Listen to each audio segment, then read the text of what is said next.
Coming to you from Brick House in downtown Brooklyn, this is 112BK. On the show today, the World Cup begins in Russia.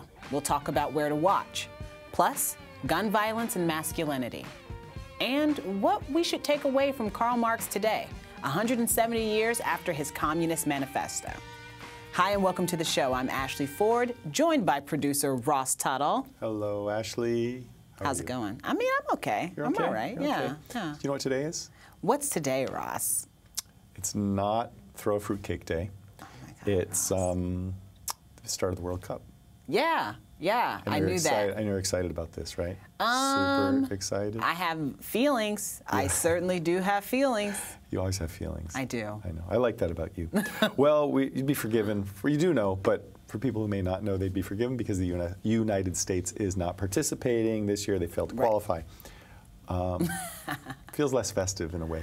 Yes. But there's an interesting Brooklyn angle that we're going to talk about in a future segment, I hope, that the Eastern District of New York, the U.S. Attorney's Office, based in Brooklyn, investigated the World Soccer body FIFA and corruption for payouts to people to get TV rights, also for maybe placements for where the games were going to be held, which in a couple cups from now will be the U.S., Mexico, and Canada. Right now it's Russia, corruption. I don't want to make any false allegations here, but on a lighter note, we're going to check in with a local freelance journalist who's going to tell us about where are some good spots to watch the Cup in Brooklyn. We're going to do that in a moment. I think we are. Erik Helin, are you with us? Hey, I'm here. Okay. Thanks for joining us today. Hey, it's good to be here. So you did a piece for Thrillist recently about some spots to watch the World Cup. If you're in New York City, we wanted to focus a little bit on Brooklyn. What are some of the highlights? So yeah, I think there's sort of a tendency to want to search out kind of ethnic enclaves to try to find the hippest Brazilian bar. But I think honestly your best bet if you really want to get into World Cup soccer is just find super good dedicated soccer bars. And Brooklyn has a few of them. I think Banter in Williamsburg is one of the best. Everybody that goes there is super into soccer. They know everything. The owners are super big soccer nerds, which is great. And then sort of similarly, also in Williamsburg, Kent Street Ale House is also great. Same kind of vibe, people who are super into soccer, owners that care a lot about soccer. Everybody's playing all the games. It's great. What about as a newbie? I will say this for the record. Soccer was the only sport I was actually good at. But watching it has always been tough for me. If I go to a bar deciding that I'm trying to get into soccer, what should I do to prepare? What can I expect before I even get there? Oh, yeah. No, I can totally relate. I was super good at soccer until I was about 8 years old. And then it totally went off the rails for me. But, and no, I think that's super valid. I honestly had to read a Vox explainer about how the World Cup works before all of this. So I think that's one of the benefits of going to a bar like Banter, where it's all the people care a lot about soccer, and they're all sort of ambassadors for the sport. So you're talking to people who want you to love the sport as much as they do, and you may not get that if you go to a Brazilian restaurant where people are sort of singularly focused on one thing. Right. And Erik, you spoke to me when we chatted on the phone before this about a really cool sounding place in Sunset Park. Oh yeah. So if a bar like Banter or Kent Street Ale House is kind of a new generation soccer bar, there's a bar called Soccer Tavern out in Sunset Park, which is absolutely great. It's the first generation of that kind of bar. So it's a bunch of really old school soccer fans that hang out there. And in the particular part of Sunset Park that it's in, it's this weird, sort of multi-ethnic confluence that Brooklyn is sort of famous for. So it's like on an old Norwegian strip in a new Chinatown, and it's an Irish pub. So it's like this really crazy, just sort of multi-ethnic experience. It sounds amazing. Yeah, it's great. And, like, they care about soccer. It's just a great old Brooklyn dive, which are, like, kind of disappearing, as you know. So. Yeah. Might as well get the most of those while they're around, I guess, right, Erik? Thank you so much for being here. I can't tell you how amazing it is because I know nothing. I know nothing about soccer, and I'm thinking I might want to get into it. This helps me out a lot. Yeah, absolutely. I mean, it's not the best year, obviously, with US not in it, but plenty of games still to watch. Yeah, absolutely. Happy to talk to you. Thanks, okay, Erik. Thanks a lot, Erik. Okay, bye. Coming up, 2 scholars on masculinity and gun violence. In the summer of 2016, our next guest held an event at the Brooklyn Institute concerning gun violence, religion, and masculinity. It was held on the heels of the Pulse nightclub shooting, which happened 2 years ago this week. Since that shooting, we've seen many more mass shootings, both at schools and public events. The conversation is still hugely relevant, but have things actually gotten worse in the past 2 years, or are we closer to a tipping point? To discuss, we welcome 2 individuals from the Brooklyn Institute for Social Research, Suzanne Schneider, the Deputy Director, thanks for coming on. Thank you. And Associate Faculty Member Patrick Blanchfield. Welcome to the show, Patrick. So you guys had this conversation 2 years ago. Yeah. Okay, 2 years ago this conversation happened. How would it be different if it were held today, do you think? I mean, I think in fundamental ways, some of the dynamics that Patrick and I were interested in when we had that initial conversation have only come into more sharp relief. Right. You know, just to kind of, by way of background, I'm a scholar. I work on the Middle East. I work predominantly on religious movements, and I've been working a lot on Islam and kind of violence in the Middle East, and particularly groups like ISIS. You know, Patrick is a scholar of American gun culture. And what we found, though, is that our kind of areas of interest were increasingly converging, and I think the Pulse nightclub shooting was a kind of, you know, raised that to a tipping point with a figure like Omar Mateen. But you know, since then, I feel like the data that we have gotten, both from the profile of individuals who participate, say, in mass shootings on one hand, the profile of individuals who might be running away to Syria on the other hand, we actually are finding that there is a great deal of overlap. And I said some of those details have only, you know, come into, I think, sharper relief since we initially had this conversation. Wow. Patrick, how about you? I think some things have come into sharp relief as well. I mean, one of the major themes in our conversation was how there are these sort of divergent cultural logic by which different acts of violence are processed differently depending basically on the complexion and purported ideology of the perpetrator, right?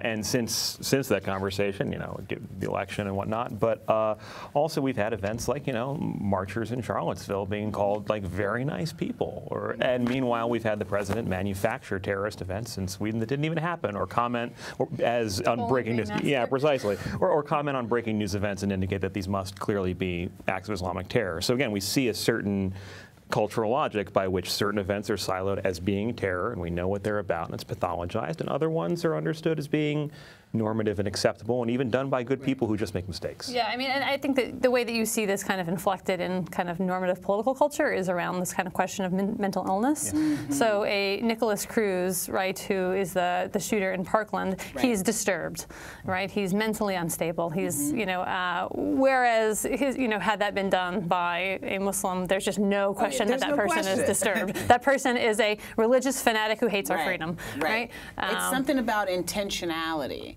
And when we assigned intentionality and when we don't.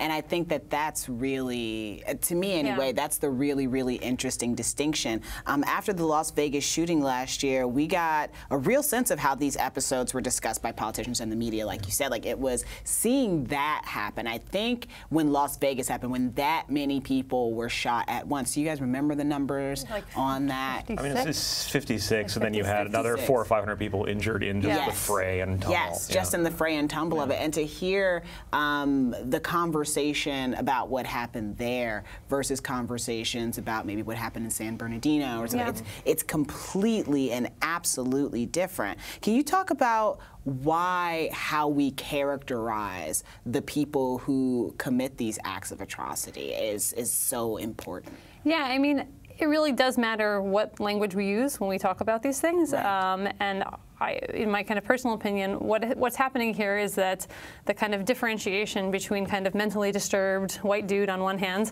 and kind of evil terrorist on the other really functions to kind of shore up this distinction between the insiders and the outsiders. Right. And I've written about this recently, that at a time when American gun violence claims over 1,000 lives for every single individual that was ever killed by terrorists, from 2001 to the present.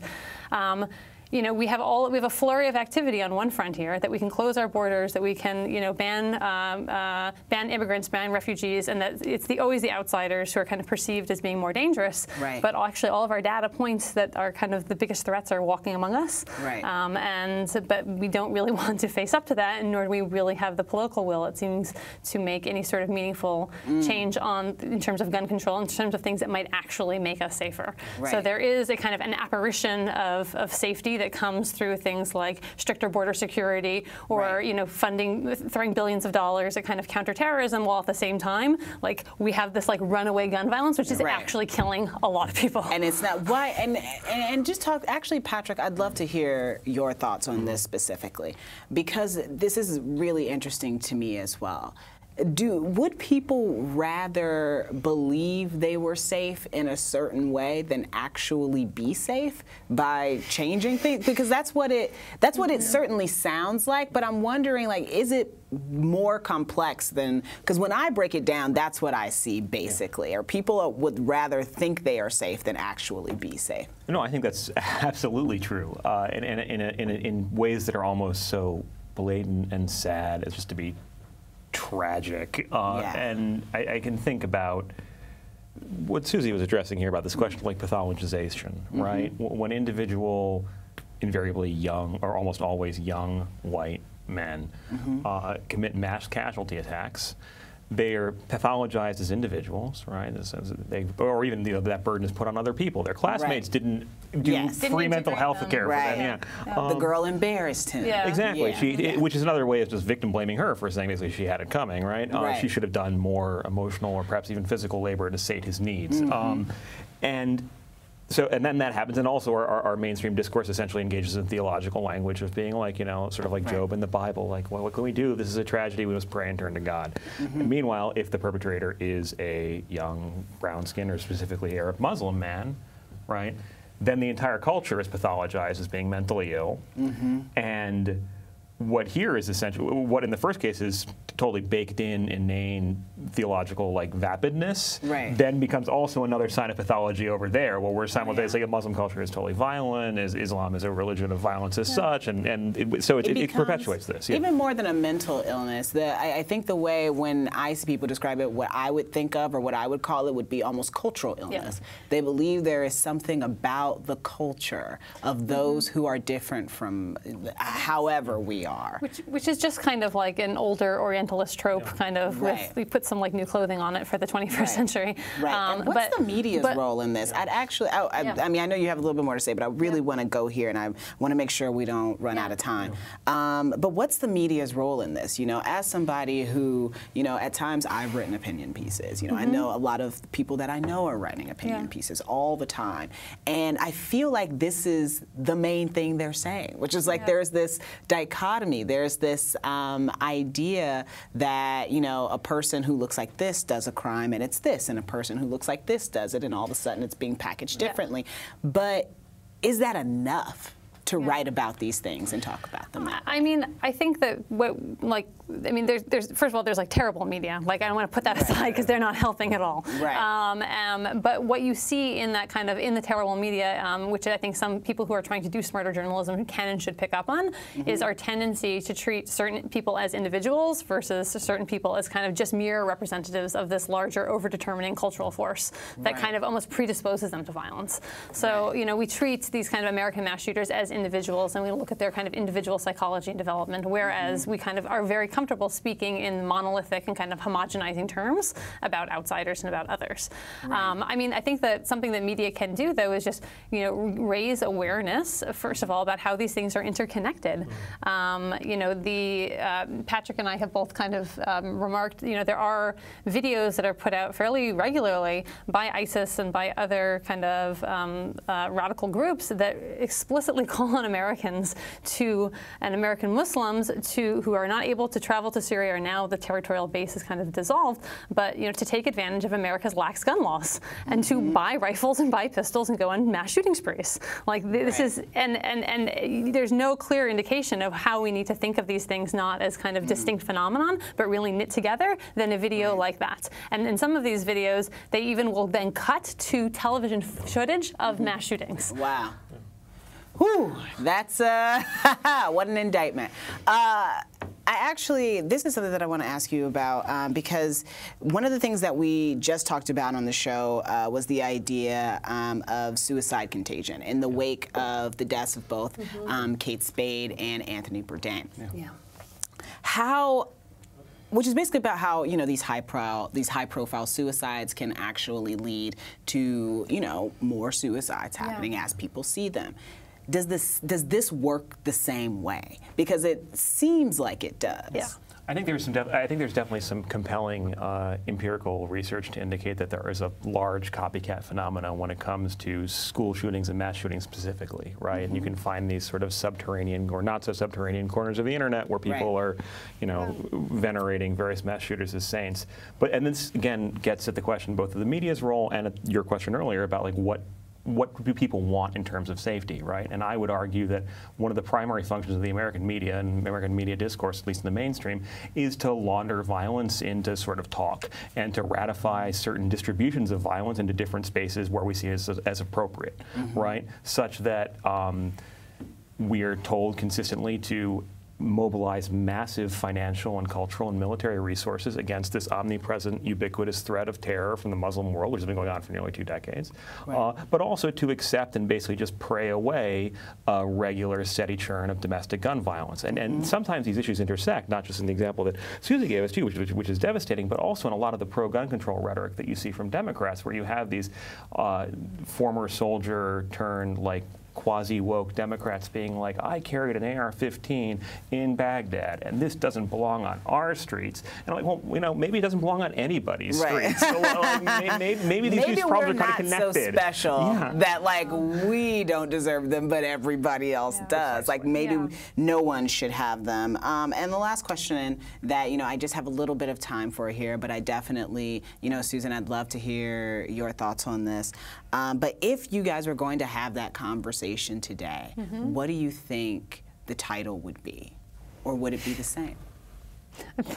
I think that the original title, which is Framing Terror, holds up quite nicely, honestly, because it kind of gets at the essential question about which types of acts do we decide to classify as terrorist, and why that actually matters in real material terms.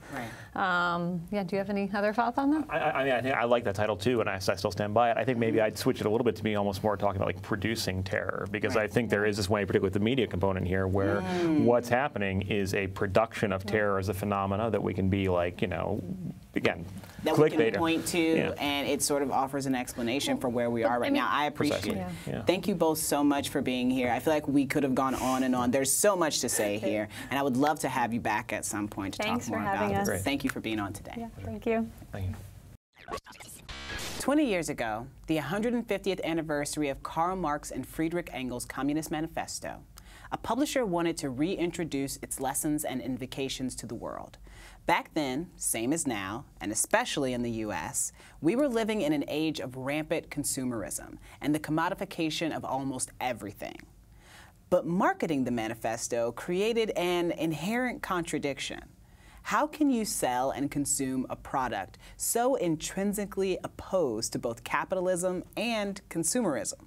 Well, that's the subject of a recently published article in Jacobin by the very publisher who 2 decades ago schemed to get Marx's insights back into our consciousness. He's the co-publisher and editor at Or Books, and we're so excited to have Colin Robinson on the show. Colin, thank you so much for being here. Very pleased to be here. So why did you decide to write about this event 20 years after it happened? Well, Marx is in the news quite a bit Yes, these he days. is. Because of another anniversary came up. You know, capitalism isn't doing so well these days. So I thought, yeah, I should maybe just put down for posterity the experience of publishing the manifesto back in 1998. This is something that I also want to ask you. Why did you approach Barney's of all places? Like, why not Urban Outfitters or, you know, really anywhere that like they have one sale there? Because that's the same at Urban Outfitters. You get one sale, and if you don't make it, nothing else is on sale. Right. So what happened was that we decided we were going to try and do a different type of marketing for the manifesto. You know, the working class in the United States, in fact, in most of the West now, has changed. You know, in Marx and Engels' day, everyone was working in big factories. You know, they were industrial workers. That's not really where the working class is these days. The working class is more likely to be in offices. They're more likely to be in white-collar jobs than blue-collar jobs. And so we thought, how could we possibly appeal to that group of the population? And we thought, well, maybe what we should do is do a very stylish edition of the Communist Manifesto. And then we thought, wouldn't it be fun to say that it was a kind of luxury edition of the Communist Manifesto? Because obviously there's a kind of contradiction there that might catch people's imagination. So then we thought, well, okay, well, we could make it look very beautiful. We could put red end papers on it. We can put a little ribbon on it. We can die stamp the boards of the binding with Workers of the World Unite. We got this beautiful painting by these Russian satirical artists called Komar and Melamed. They painted this big red flag, and we put that on the dust jacket. So it looked really cool and elegant and fashionable. And so when we sent out the press release, we said that we were going to sell it in upscale retail outlets across the United States. Right. Well, of course, I'm like a completely broke left-wing publisher. I had no, I had no idea where upscale retail outlets were. I mean, I don't shop in them. I couldn't afford to. Right. But we sent out the press release, and this journalist from New York Magazine called up and said, I'm kind of intrigued about this. I'd like to do a story about it. Where exactly are you thinking you're going to be selling it? And I said, I don't know. I said, the only upscale place I could think of, I'd never been there, let alone shop there, was Barney's. So I said, well, you know, like Barney's, we're going to sell it in Barney's. Right. So she said, well, would you mind if I ask Barney's what they think of this idea? And I thought, well, be my guest. But I also thought, that's the last I'll ever hear about this, because they are so not going to be doing the Communist Manifesto. 20 minutes later, she called me back and she said, you know, you should get in touch with Barney's. They're actually pretty interested in this. I could have passed out. I was like, that was amazing news. My word. Yeah. That is really shocking. Were you worried that it would become like a disposable commodity bought just because it would look really well on like a bleached white oak table? I mean, there was that concern, you know, and other people, you know, that I work with raised that. But, you know, I went up to meet Barney's. I met this guy called Simon Doonan who works there. He's their kind of marketing guy. And quite a creative guy and a smart guy. And he said, so what's your vision here? You know, what do you want from us? And I said, well, I was thinking that we could have one of the big windows on Madison Avenue with the mannequins marching across the front of the window.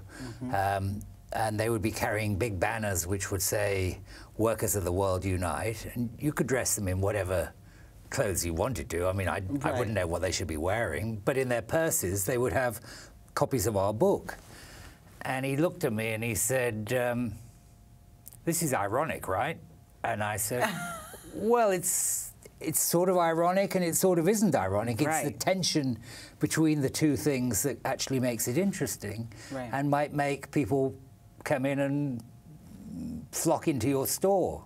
Right. So he said, you know, I said, I can see there's some point to this. I mean, I was amazed that he was responding in this way. He said, I can see some red lipstick around it, you know, yeah, it might work. He said, but I have to talk to the owners of the store. Mm-hmm. So I left. I thought, that is just amazing. Like, the fact that this may be happening was Right. just astonishing to me. Anyway, what happened was he did talk to the owners of the store. Mm-hmm.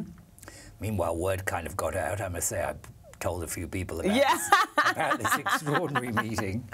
Word got out, and people started writing about it. I mean, all over the place, actually. I mean, just all over the place. I mean, the New York Times, the New Yorker, I think Associated Press put out a release, and then it went out. What was their take on it? Like retailers see big sales in Marxism. I think that was the front page headline on the Staten Island Advance, you know. Wow. It was just sort of weird, you know, but fabulous if you're marketing a book. Right. It just couldn't have been better, you know. So it was just everywhere. Mm-hmm. Television got interested in it. They were doing vox pop on the sidewalk outside of Barney's. And then what happened was this was all before the display had actually gone up. It was just talking about the idea of it. Then the backlash started. People started writing into the newspapers saying, this was the book that resulted in my great-grandfather dying in the Gulag, you know. Right. I mean, that seemed to me a bit like blaming all of the, you know, deaths that have occurred in wars that Christianity's been involved in on the Bible, you know. It's like that. We could talk about the 100 Years' War if anybody want to talk about it, but they don't ever want to talk about it. Right.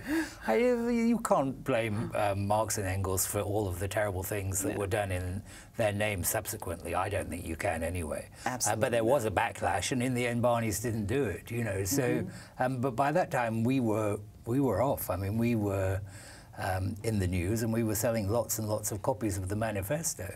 Did anybody end up, like any stores end up having it in it? Well, I went to a event with the one of the chief executives of Barnes & Noble, you know, the bookstore chain. And we kind of got chatting about different things. And he said, well, you know, why don't you come for lunch? And, you know, we could be interesting to have a talk about what you're up to. So I went for lunch with him, and I told him about the campaign we were mounting around the manifesto. And he said, I think this is a great idea. We should put it by the cash registers. So they did a national display at Barnes & Noble of the manifesto, which was great. Unfortunately, we have to cut the broadcast off here for our TV viewers, but if you want to hear more of our conversation, go ahead and tune in to the podcast. And that's the show for today. Have a great weekend. And happy 35th Mermaid Parade for all those celebrating this weekend in Coney Island. Next week, we'll have an exit interview with BRIC's president, Leslie Schultz, who has run this house for 13 years. We'll also talk to a lawyer barred from his synagogue for his advocacy work on behalf of Muslim Americans. And we'll learn about the mayor's office initiative on mental health. Hope to see you then.